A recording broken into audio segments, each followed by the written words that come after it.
Hey everyone, Dr. Luke Peterson here, physical therapist with a knee replacement therapist. In this episode of the Knee to Know Show, we're going to do a review of Al Roker, the Weatherman of the Today Show. We're going to do a review of his total knee replacement that he had back in 2016 and what a couple of my key takeaways are from some of the videos and articles that I read about the surgery and his recovery afterwards.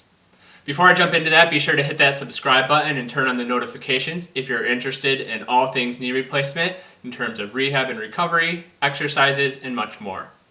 So Al Roker, he had a right knee replacement in 2016.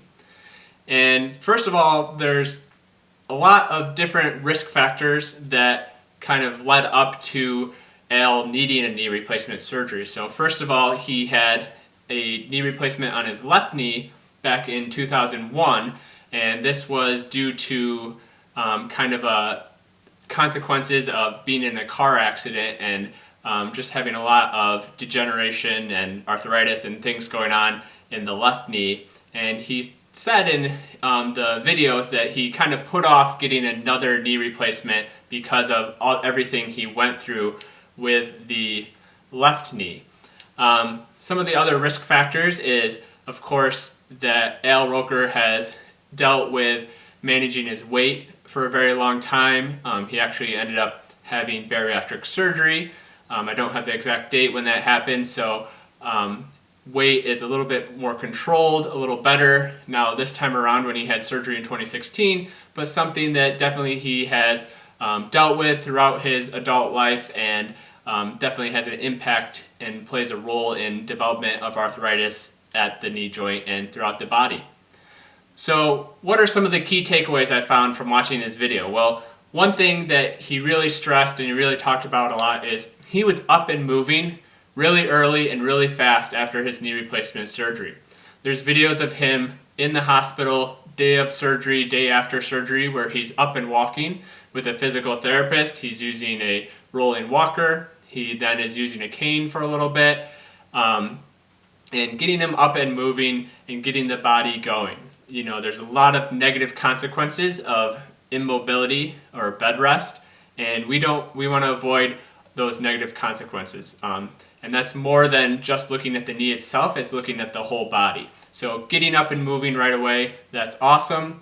Then Al had home health physical therapy for a little while, which is great as well. Again, getting him moving, getting him going, get him in a consistent routine of rehab and exercises to expedite that rehab and recovery after surgery. My second big takeaway is if you look at some of the exercises that Al does with his home health PT, you see a lot of common things. You see exercises that he's up and standing, he's dynamic, he's moving, they're working on balance, agility, a lot of really great functional movements incorporating a lot of different muscle groups and everything else. And this is great because as a physical therapist, as a patient, we don't want to just have tunnel vision on the knee joint. We don't want to just have tunnel vision on that range of motion, on the strength of your quadricep and ability to do a quad set. Of course, those things are very important, but at the end of the day, we need to transition to your function and your ability to do the things that you want to do. And you know, Al Roker, he was back at work less than 2 weeks after having his surgery. So he really got up and moving and was doing dynamic, functional exercises really quickly.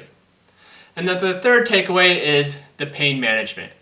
Al jokes around in his usual Al Roker ways and talking about taking the pain medicine and being doped up on pain medicine, but he really talks about taking that pain medicine and staying on top of your pain management is going to be really helpful for you to tolerate your exercises, tolerate your rehab and recovery, especially early on in those first weeks after surgery.